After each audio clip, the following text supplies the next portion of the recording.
Assalamualaikum warahmatullahi wabarakatuh. Ketemu kembali di mata pelajaran pekerjaan dasar elektromekanik. Kompetensi kalian teknik instalasi tenaga listrik kelas 10.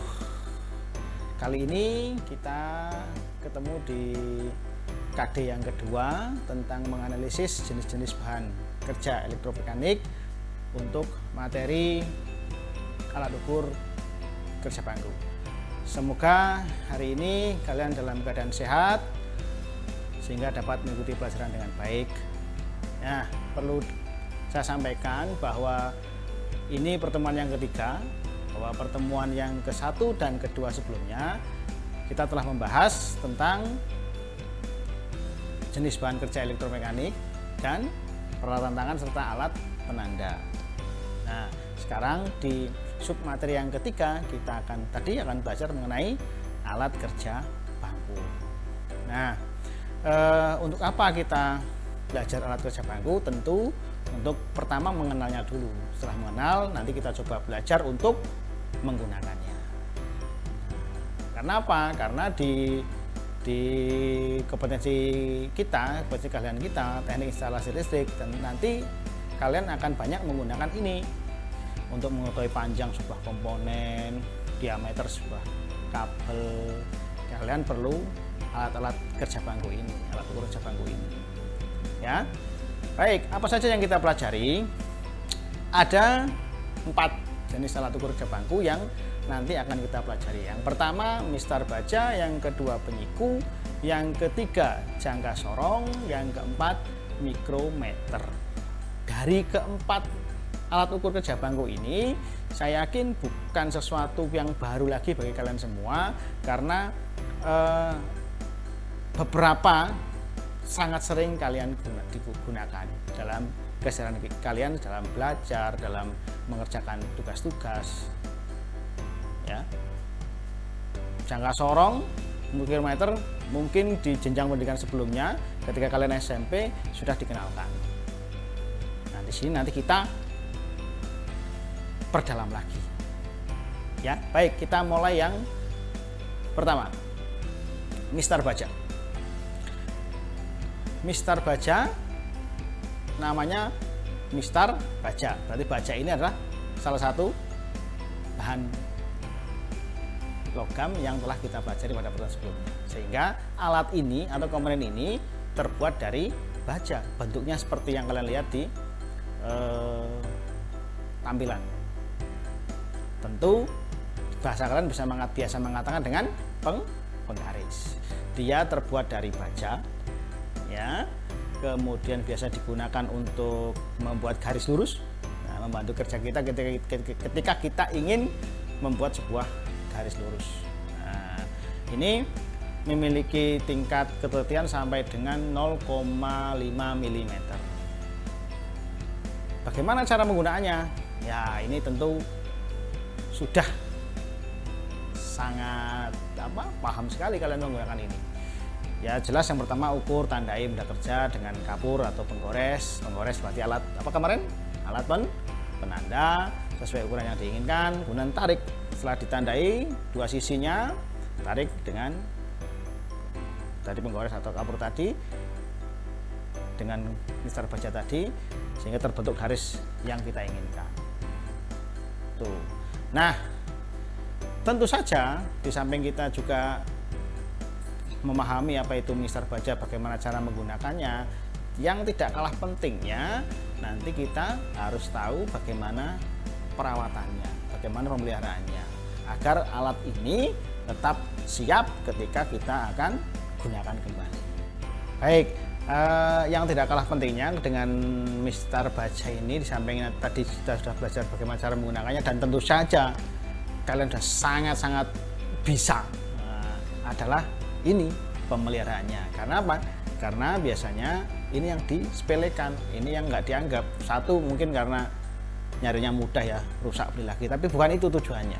Tujuannya adalah karena ini adalah benda kerja dan kita sudah dilatih K3-nya, yang kalian ingat-ingat kembali bahwa ini juga termasuk dari penerapan K3 bahwa alat yang kita gunakan harus selamat, maka pemeliharaannya pun harus kita kuasai dan kita praktekkan.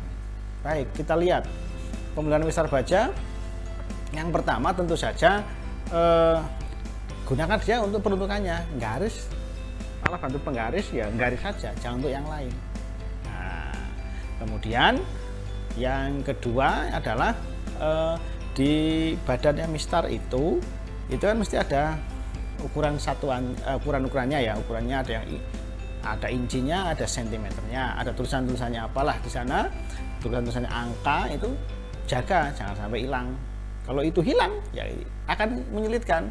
Kita bisa menggaris lurus tetapi kita nggak tahu itu berapanya karena garisannya atau ukurannya sudah hilang. Berikutnya tepian mistar baja ini jangan sampai tidak rata lagi. Nah, karena mungkin digunakan untuk yang lain-lain, akhirnya mengakibatkan tidak rata, ya ini nanti juga akan mengurangi fungsi dari mistar baja. Berikutnya ya kita harus selalu menjaga kebersihannya, itu aja agar tidak meninggalkan bekas. Ya kan, kalau kita nggak jaga kebersihannya, suatu saat kita gunakan itu bekas kena oli katakanlah, ya nanti ketika kita buat untuk menggaris, ketika mistar baja kita angkat ada bekas oli di sana.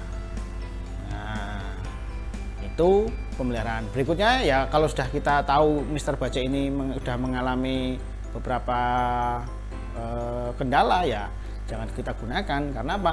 Karena nanti akan menghasilkan ukuran yang sudah tidak sesuai lagi, salah lah katakanlah. Ya, ini tentang mistar baja. Jadi ingat itu, ini sangat familiar bagi kalian, walaupun mungkin rata-rata punyanya mistar dari plastik rata-rata, tapi ada juga yang sudah memiliki mistar baja. Nah, penggunaan kurang lebih teknisnya tadi sudah saya sampaikan, semoga bisa dipahami. Lanjut, penyiku. Nah, ini penyiku mungkin agak sedikit mungkin tidak begitu banyak yang punya. Untuk penyiku ini mungkin kalian untuk penyiku mesti pikiran kalian larinya ke ini sudut. Nah, mungkin yang dipunyai adalah busur derajat. Nah, tapi apa sih sebenarnya penyiku? Yang mari kita lihat. Penyiku, siku-siku yang digunakan untuk menyiku benda kerja. Penggunanya itu untuk membantu penggores dalam menggores benda kerja, dan untuk mengetahui sudut yang dibentuk adalah 90 derajat pada benda kerja. Bentuknya ya ini. Nah, ini siku lipat. Nah, ini untuk ukur sudut. Nah, busur derajat yang dalam menggaris itu dilengkapi menggaris itu, atau mistar dilengkapi mistar itu protektor. Nah, ini siku-sikunya, penyikunya. Ada 3 macam bentuk. Kurang lebihnya itu untuk penyiku ya. Sekali lagi tetap kalian membaca, terus mencari tambahan-tambahan pengetahuan, nanti ketika ada informasi-informasi baru bisa kalian sampaikan ya. Berikutnya tentang jangka sorong. Nah, ini jangka sorong apa itu, kita lihat. Jangka sorong itu suatu alat yang digunakan untuk mengukur, dia memiliki kemampuan mengukur apa? Panjang bisa, diameter dalam, diameter luar, kedalaman suatu komponen benda kerja itu bisa diukur oleh satu alat yang namanya jangka sorong. Ngukur diameter dalam, diameter luar, panjang, itu caranya ya sama.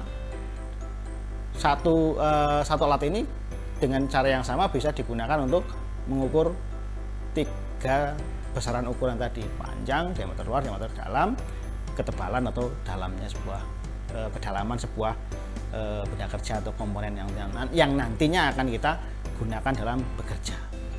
Nah, bagaimana jangka sorong? Tentu bentuknya sudah kita ingat kembali waktu SMP, kurang lebih seperti ini. Nah, itu lihat jangka sorong. Itu ada beberapa bagian yang saya beri keterangan, memang itu bagian-bagian pokoknya dari bagian-bagian pokok dari sebuah jangka sorong. Ada rahang bawah, atau rahang geser, ada rahang atas, ada baut pengunci, ada skala vernier, ada skala utama, ada tangkai ukur kedalaman. Itu di bagian ujung paling bawah atau dari sebuah jangka sorong itu digunakan untuk mengukur kedalaman. Ya.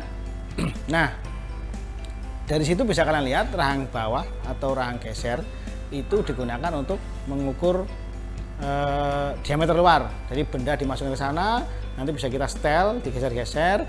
Setelah ketemu ukurannya, klek itu dikunci dengan baut pengunci sehingga kita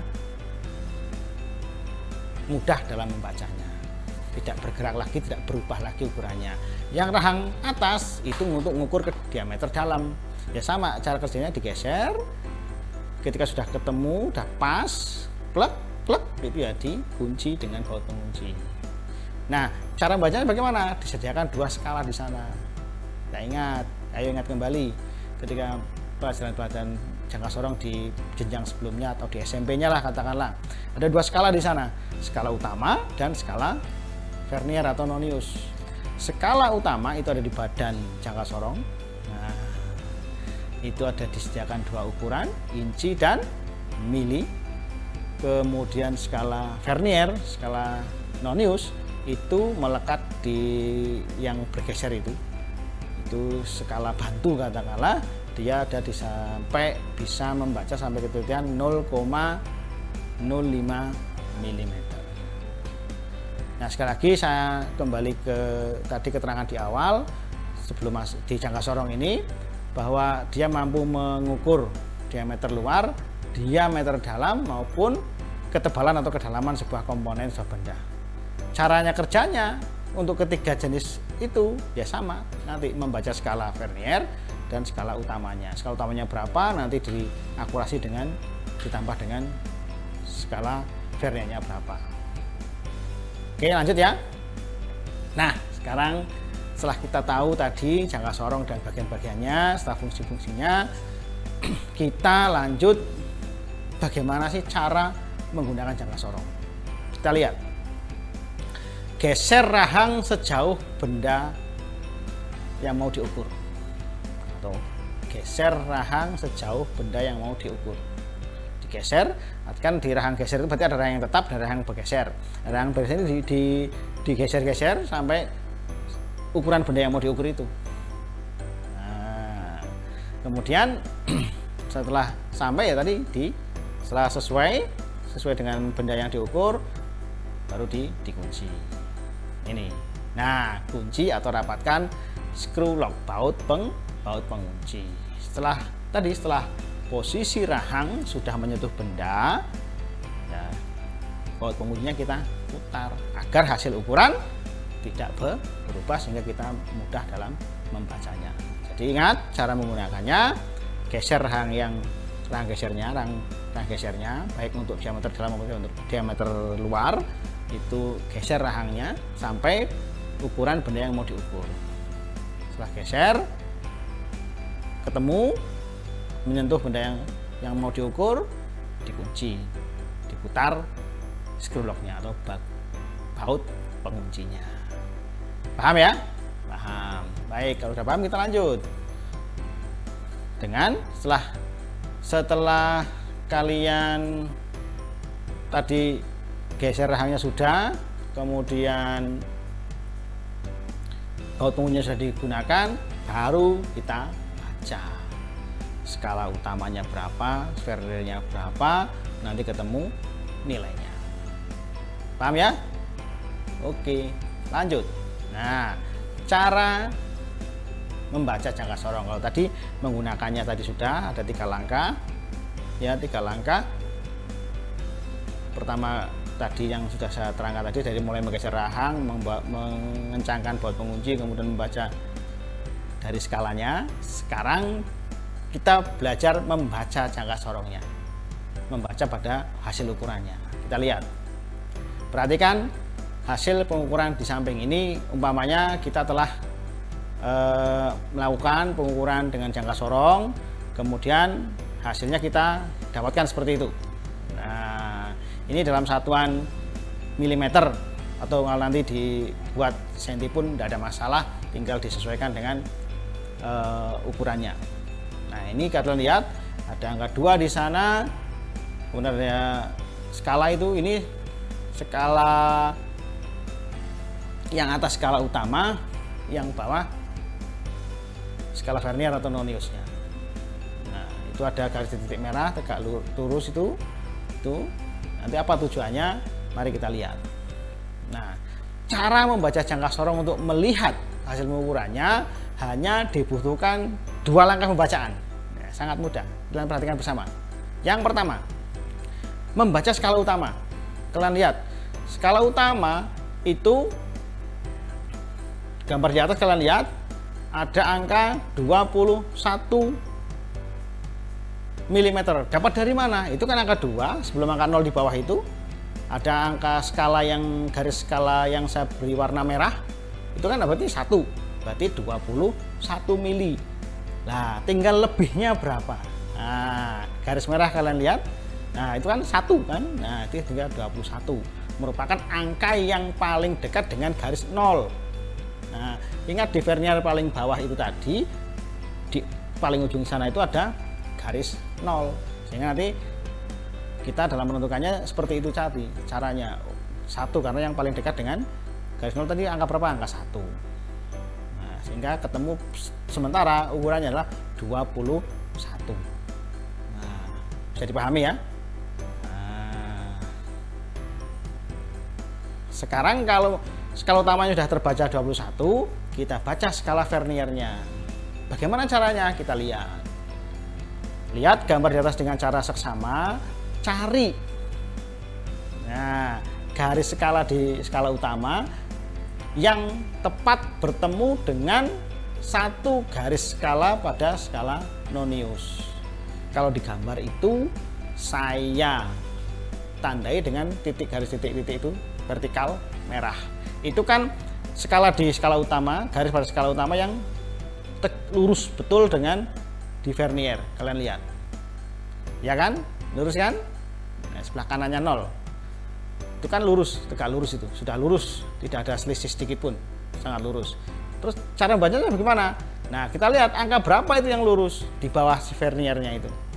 Dari 0 kita bergerak 1, 2, 3. Nah, berarti ketemu angka 3. Dari skala utamanya ketemu 21, di skala verniernya ketemu angka 3. Nah, sehingga di vernier dan skala utama sudah ketemu, akhirnya yang muncul hasilnya kita lihat. Nah, 21 itu pada skala utama, 0,3 ya, karena kan milimeter tadi ya, di bawah kan berarti 0,3 lebihnya itu pada skala vernier. Sehingga hasil totalnya adalah 21,3 mm, tinggal tambahkan saja.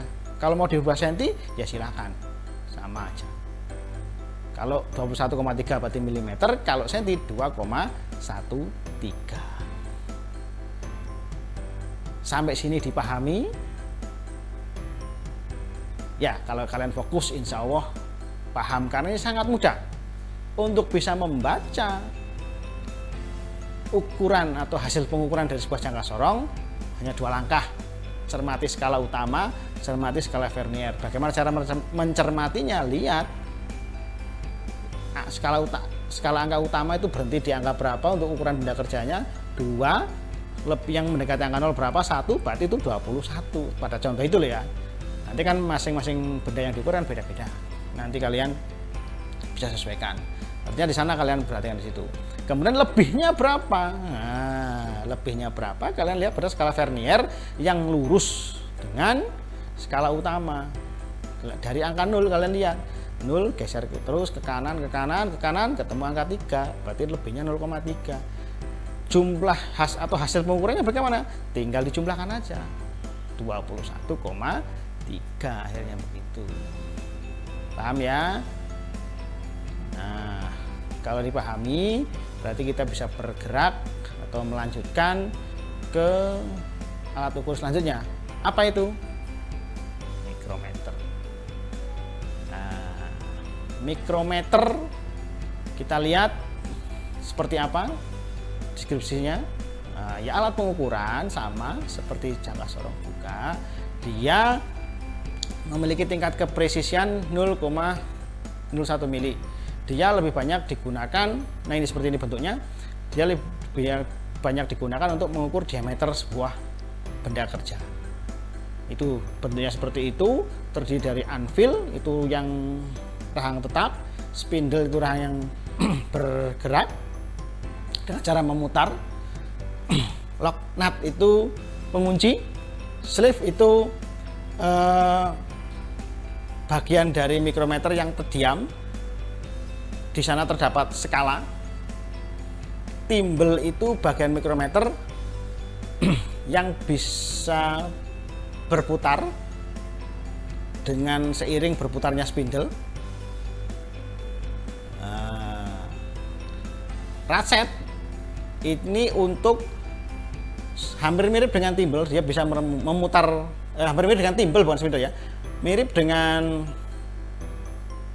timbel tapi dia putarannya lebih kecil untuk lebih memastikan ukuran spindlenya aja seberapa, sama-sama untuk memutar ya. Sekali lagi setelah ketemu hasil ukurannya harus dikunci di lock nutnya, strike. Nah, jangan lupa itu yang bawah seperti huruf C itu frame-nya, ya seperti ini bentuknya mikrometer. Dia banyak digunakan untuk mengukur, kebutuhan mengukur diameter kawat, diameter kabel. Nah ini bisa diukur dengan mikrometer. Kalau kalian paksa dengan alat ukur lain ya akan kesulitan. Kalian dikasih kabel, dikasih kumparan tembaga, suruh mengukur diameternya, kalian gunakan mistar baja atau penyiku ya enggak. Ya kalaupun ketemu itu akan sangat mustahil dan bahkan mungkin nggak bisa ketemu kalau dengan misalnya ya ketemu nggak akan presisi lah, karena memang bukan alat ukur yang seharusnya. Tetap kalau kalian kebutuhannya untuk mengukur diameter ya gunakan mikrometer atau jangka sorong tadi. Bisa dipahami ya. Nah tadi ya mikrometer skrup ini seperti ini. Sekarang bagaimana cara menggunakannya? Nah kita lihat. Pertama, benda atau objek yang mau diukur itu diletakkan, tempelkan pada bagian yang mikrometer yang tetap, anvil tadi ya. Yang kedua, setelah itu timbelnya diputar sehingga objeknya terjepit. Nah berikutnya ratchet ini, akhirnya ratchet ini kita bisa gunakan, diputar untuk menghasilkan perhitungan yang lebih presisi lagi. Jadi ketika timbel sudah menyentuh benda kerja sampai putaran tertentu sehingga menyentuh benda kerja, bisa lebih dipresisikan lagi dengan memutar ratchet yang bagian paling belakang dari sebuah mikro. Jadi ingat itu ya, pertama timbel yang diputar dulu sampai ukuran tertentu, sampai menyentuh benda kerja yang mau diukur. Setelah menyentuh, dipresisikan lagi dengan memutar ratchetnya tadi secara lebih perlahan-lahan. Oke. Berikutnya, setelah yakin bahwa objek yang diukur itu terjepit di antara kedua rahang yang tetap dan rahang yang bergerak tadi, hasil pengukuran baru bisa dibaca. Caranya membaca ya sama, di mikrometer. Di mikrometer pun ada dua skala, skala utama dan skala nonius. Skala utama pada badannya mikrometer, skala nonius pada timbelnya tadi ya. Nah ini sekarang cara membacanya bagaimana. Ini seandainya diandaikan saya tadi setelah mengukur sebuah benda kerja, hasilnya seperti ini. Nah seperti itu ya, di timbelnya ketemu pengukuran seperti mana, yang sana lurus dengan garis horizontal tadi di angka 28 itu dapatnya dari mana? Kalian lihat itu ada angka 25 kan, naik ke atas ada 26, 27, 28 sehingga 0,28 itu tadi ya. Nanti kita akan lebih jelaskan lagi bagaimana cara membacanya. Kita lihat. Nah cara membacanya, pertama untuk skala utama dapat dilihat pada posisi timbel. Kita lihat pada posisi timbel telah melewati angka 5. Kalian lihat kan, timbel telah melewati angka 5. Nah, di bagian atasnya lihat, di atasnya garis horizontal ada angka 5 di sana, 0,5. Nah, dan pada bagian bawah garis horizontal telah melewati 1 strip. Artinya dia telah melewati 0,5 mm. Nah, pada bagian ini sudah ketemu hasil 5 ditambah 0,5 sehingga 5,5 mm. Nah, ada cara lain nggak? Ada. Dengan cara bagaimana? Kita lihat di spindle tadi bisa terlihat itu ada garis 0 sampai 5, kalau hitung ada 5 kan. Kemudian yang di bawahnya garis horizontal itu ada 1, 2, 3, 4, 5, 6. Nah, itu kalau dijumlahkan 5 tambah 6 itu ada 11. Padahal satu strip itu harganya 0,5, sehingga kalau 11 dikalikan 0,5 menghasilkan 5,5 mm. Itu untuk yang skala utama. Itu ada dua cara. Mau menjumlahkan garis di atas horizontal berapa, di bawah garis horizontal berapa, dijumlahkan skalanya itu, ya. Itu kita lihat di yang tulisan merah itu, pengukuran juga dapat dilakukan dengan prinsip bahwa satu strip menandakan jarak 0,5, maka karena yang di atas garis horizontal itu ada 5, yang di bawah garis horizontal itu ada 6, ketika dijumlah ada 11, maka dikalikan 0,5 ketemu 5,5. Detailnya, lengkapnya atau hasil pengukuran terakhirnya dengan seperti apa, Pak? Ya kita dengan yang kedua membaca pada noniusnya. Kita lihat horizontalnya itu berimpit dengan apa? Dengan angka apa? 28, ya kan? Loh, 28 dari mana, Pak? Kalian lihat. Itu ada skala yang ada di timbel tadi. Angka 20, 25, 30, 35 itu kan? Kalian lihat di angka 25. 25 kalian perhatikan 25. 25 itu naik 1, 26, naik 7, naik 25 naik 1, 26, naik 1 lagi 27. Naik lagi 28. Berhenti. Lah kenapa berhenti, Pak? Karena angka 28 itu sudah lurus dengan garis horizontalnya tadi. Nah, sehingga total pengukurannya kita lihat 5,5 ditambah 0,28. Hasil akhirnya adalah 5,78. Bisa dipahami? Nah, sekali lagi kalau memang belum bisa dipahami, bisa ditulis di kolom komentar. Belum pahamnya di bagian mana, atau kalau mau membaca, mengulang lagi tayangan dari saya, pembelajaran video pembelajaran dari saya, silahkan dipahami pelan-pelan, diperhatikan pelan-pelan bagaimana caranya. Saya kira nanti pasti akan paham, karena ini sedikit banyak telah kalian pelajari di jenjang pendidikan sebelumnya. Ya, itu bagaimana tadi sudah kita pelajari mengukur jangka sorong caranya seperti ini, membaca skalanya seperti ini, mikrometer sudah kalian pelajari seperti itu. Saya kira insya Allah kalian pasti bisa semua. Ya, tapi jika memang mengalami kesulitan, silakan hubungi saya, tulis di kolom komentar ataupun lewat grup kelas Google Classroom-nya, silakan diaktifkan kembali. Di kolom komentar itu bisa ditanyakan tentang materi ini. Nanti insya Allah akan saya berikan respon secepat-cepatnya. Baik, bisa dipahami kira-kira? Jadi kita hari ini telah belajar tentang pertama tadi alat ukur Jepangku tadi apa? Mistar baja. Kita telah belajar penyiku, kita telah belajar jangka sorong, kita telah belajar mikrometer. Sekali lagi bisa diulang video pembelajaran saya ini, bisa diulang lagi, diulang-ulang, dipelajari kembali, diperhatikan betul sehingga kalian nanti bisa memahami materi ini.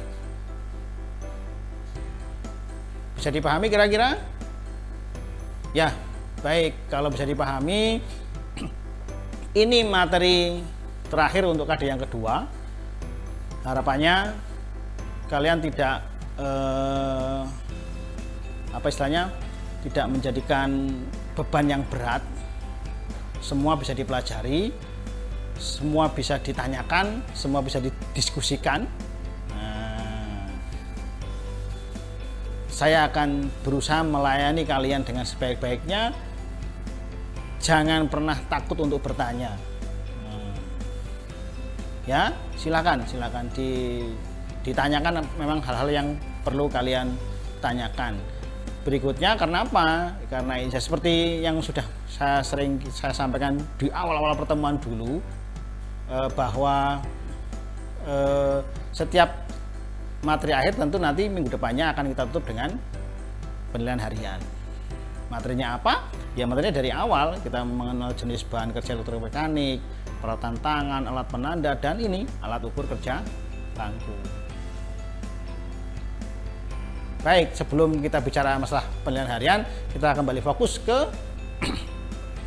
materi hari ini tentang alat ukur kerja bangku tadi. Jika tidak ada yang ditanyakan atau ke komentar yang dituliskan, silakan kalian kerjakan soal yang sudah saya berikan ini. Ada 6, silahkan nanti dijawab, dikirimkan di Google Classroom-nya kita.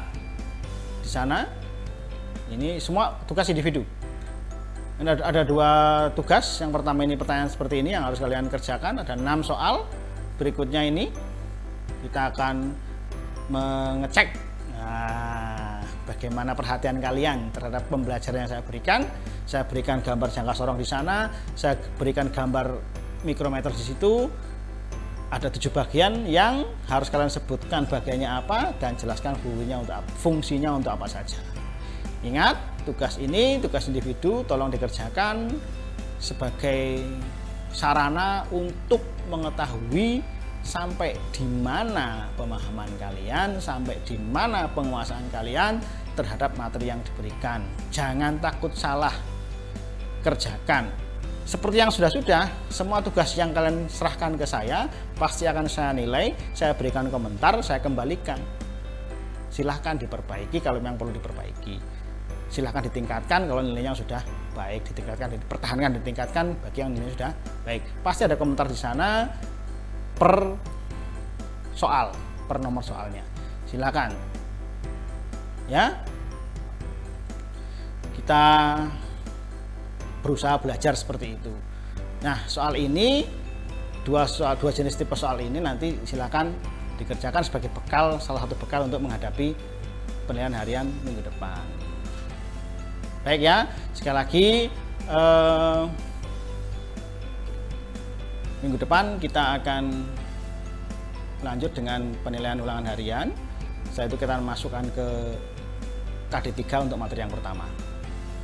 Baik, jika tidak ada yang disampaikan atau ditanyakan di kolom komentar, saya kira pembelajaran untuk hari ini saya cukupkan sekian.